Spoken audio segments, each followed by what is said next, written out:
What's up, everyone? So, this is gonna be my What the Fuck is Happening with True Detective Season 2 video. A lot of people online, not just fans, but actual, professional reviewers, have been complaining, saying they don't really understand what's happening this season, which, to me, on the whole of it, if you're complaining about a mystery show being too ambiguous, why are you watching it? I don't know.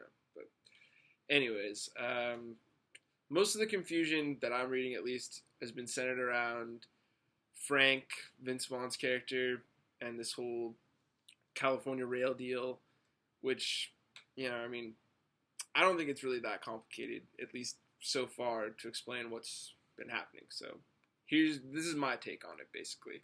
So Ben Casper, city manager, that's the guy who got killed. Episode 1, he got acid through the eyes, which is pretty bad way to go, for sure. But he's been working on this land deal with a few other people. One of them's name is Jacob McAdams. The other one was Vince Vaughn and this Russian guy. They were all sort of going to invest in this land deal. And the mayor of Vinci is also involved in the investing. And not only in the investing, but also they had this plan basically where the mayor needed some toxic waste dumped.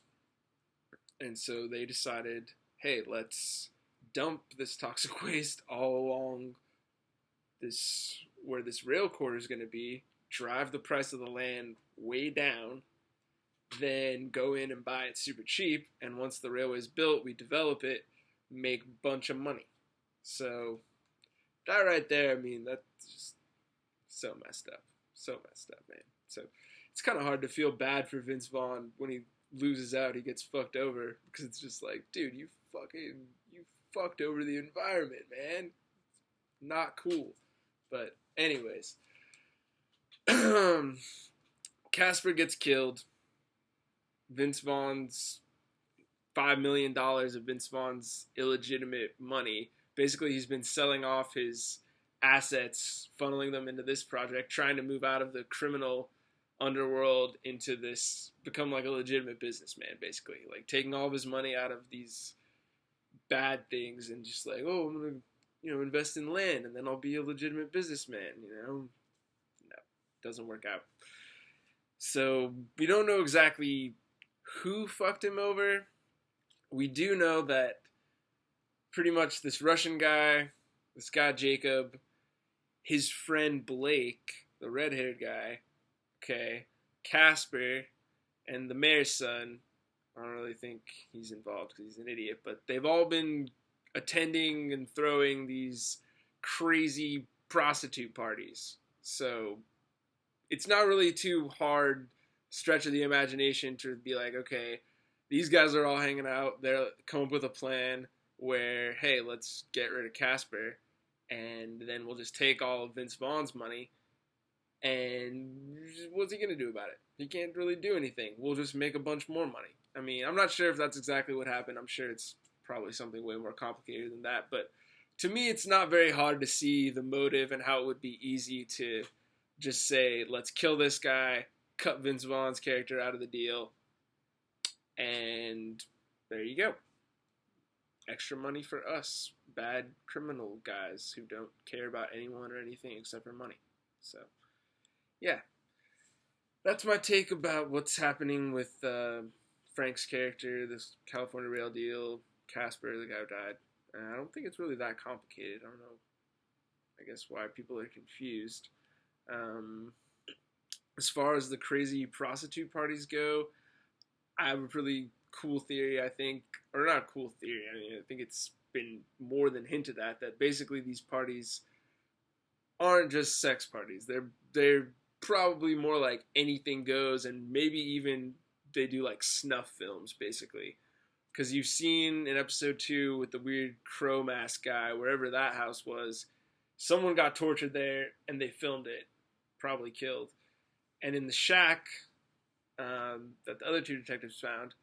Someone else got killed. They may or may not have filmed it. I don't know, but probably, possibly, could definitely happen. And so we'll have to see how that all plays out. But if you have any theories or any thoughts on all this stuff, sound off in the comments section.